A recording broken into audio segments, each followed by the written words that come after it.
Hi, I'm Danielle Bassoni with Veggin Out and About. Today we're interviewing Sherry Trallow. She is a certified professional coach. She's a licensed clinical social worker, as well as a graduate of Cornell's plant-based nutrition program, which is a certification program. We're having her on today because she is an absolute model of what healthy, whole foods, plant-based food can do for your health. Sherry has had a horrific medical story that we're going to share with you. And as you can see, she is absolutely glowing with health now. And you would never believe that she's been through the things that she's been through. Welcome, Sherry. Thank you, Danielle. So nice to be here today. It's good to see you. And you absolutely just look like you're glowing with health. Are you you're feeling well? Oh, I'm feeling excellent. Have been for a long time now. Well, tell us your story. Tell us what happened. Sure. Well, we were living in Houston, Texas 5 years ago in 2010. And I had a very busy psychotherapy practice, and I was seeing people on the hour. And it was a normal day in November in 2010. I was just wrapping up, getting ready to go home and get ready for my next gig, which was to coach an executive women's group that evening. Mm-hmm. And all of a sudden, I was talking to a client on the telephone, and this terrible dizziness and sweat came over me. And I felt really lightheaded, and I somehow got off the phone, and I just remember passing out. And when I came to, I said, "Oh my God, I think I'm having a heart attack." And it was the weirdest sensation of all. I was like really nauseous, and I hadn't thrown up since like fifth grade. So I didn't even know what that was like anymore. So I got on the phone, and luckily I reached my husband, and I said, "Help me, and call 911. I'm having a heart attack." So he did, and I was very weak, and my door was locked in my office, and I knew that somehow I had to get off of my couch and scoot over to the door to unlock it so I could get the paramedics in. And I don't know how I did it, but I managed to get over there, and they arrived really quickly, thank goodness. Yeah, really.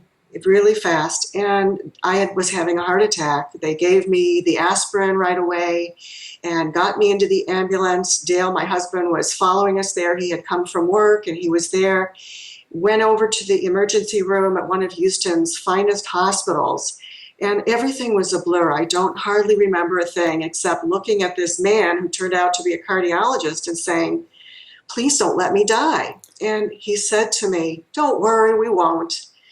Well, that promise was pretty much almost broken when we got into the cath lab, and they were inserting the catheter into my 99% blocked right coronary artery. Oh, my word. Yeah, and I was of normal weight, and I had exercised regularly. I ate what I thought was like a very heart healthy diet, similar to what's referred to as the Mediterranean diet. Mm-hmm. I was the last person that I thought this would ever happen to. But there I was in the cath lab, and unfortunately, I chose that very moment when that catheter was in my right artery to vomit on the table. And that action took that catheter and it dissected my aorta.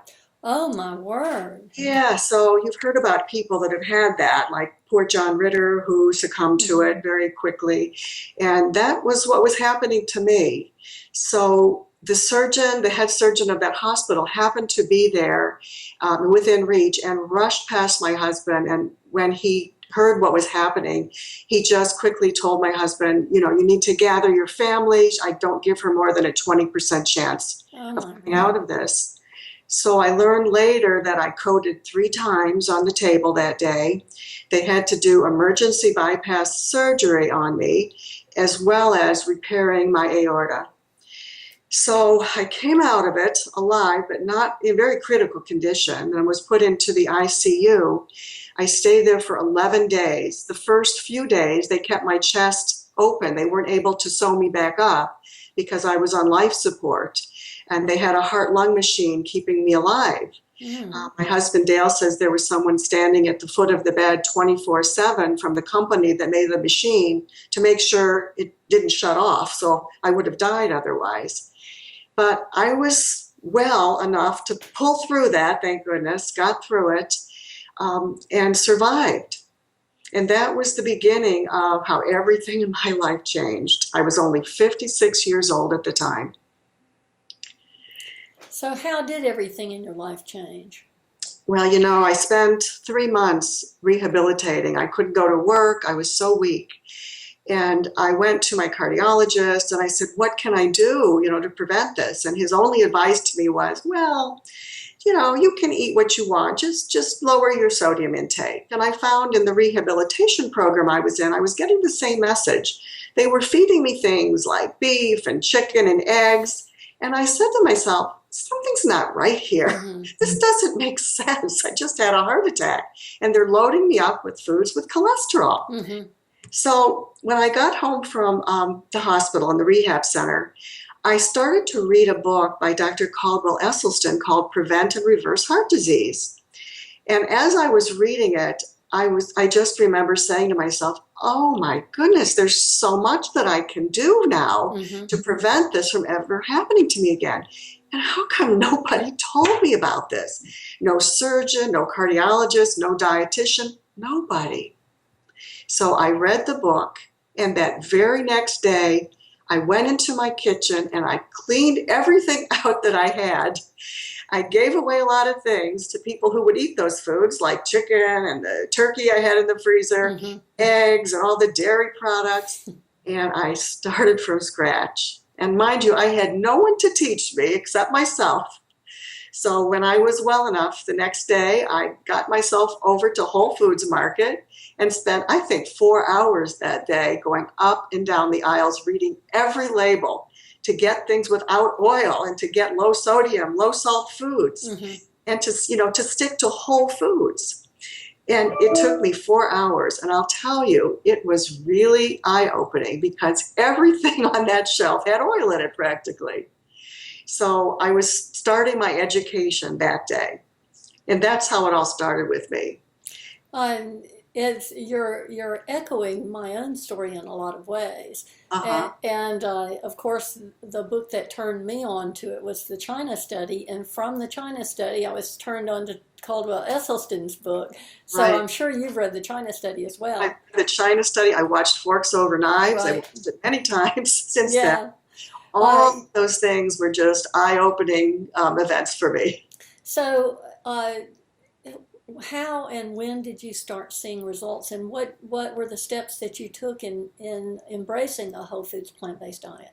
Well, there were recipes in Dr. Esselstyn's book. His wife, Anne, had a whole section of her heart-healthy recipes. So I started with those, and I picked out a few that I still make to this day. She has this wonderful lentil joes that are just so tasty. So I made those, and I found a few other things. I started small, and I think in your book, you talked about that you don't have to be a gourmet cook to start this process.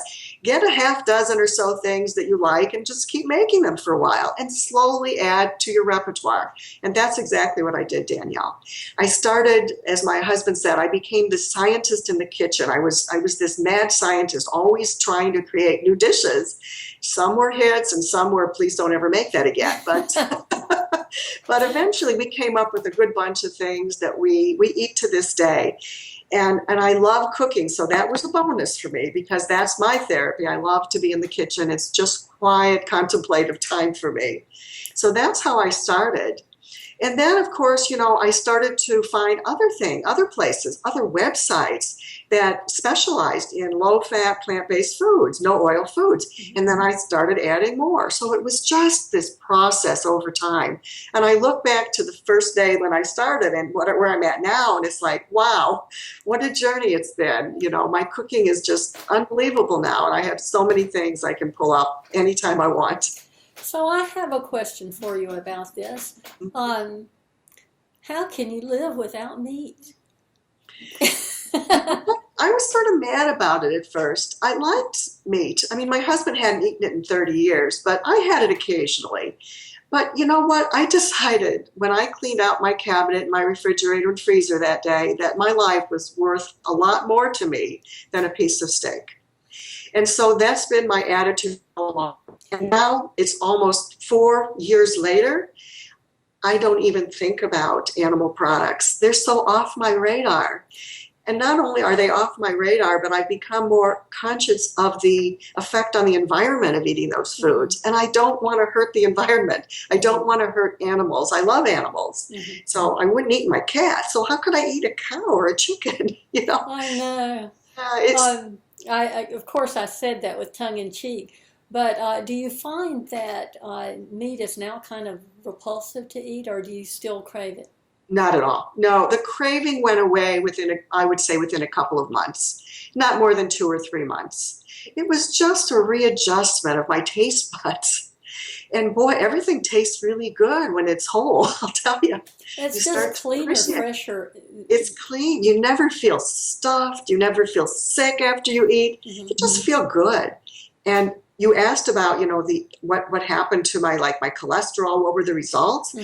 Boy, within a couple of months, my cholesterol went from 175 down to 105, which is amazing. It is. And cholesterol went down to like 48, and it has to be somewhere below 80. So the results are like immediate.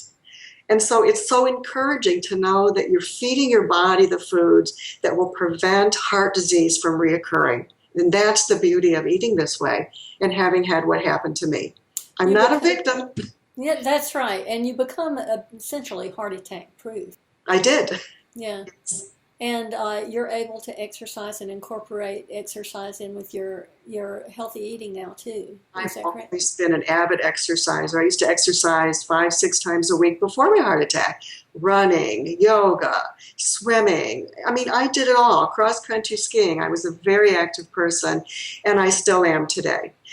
But I have to say that I have embraced yoga as my primary way of expressing myself through exercise because it has such beautiful meditative effects on your body and on your soul. So I love it. I'm going to have to try yoga. I have tried it many times over the years, and I always get hurt. I've always had trouble with muscle strains, and I think I've always had instructors that pushed me harder than my body was willing to go, and didn't really listen to me when I told them I don't think I should be doing this, and Right. I ended up pulling muscles in my back or in my shoulder. Well, you'll have to come to Chicago and try my yoga teacher because she's the best in the world, and that would never happen with her. Oh, good. Well, I'll have to do that. Yes. Well, this is part one of the interview that I'm doing with Sherry Shrallo. She has a lot to share, and we don't want to inundate you with too much information at once. This has just been a fabulous talk, and I encourage everyone to consider adopting a plant-based diet. I have, and it's just turned my life around, and I meet people all the time who have the same result. Don't you, Sherry? Absolutely. And we'll talk about that in part 2, what both you and I have been doing to spread the word. So I'll be back with you soon for the second part of Sherry Shrallo's interview. So goodbye for now, Sherry. Thanks, Danielle. Goodbye for you. Thank you.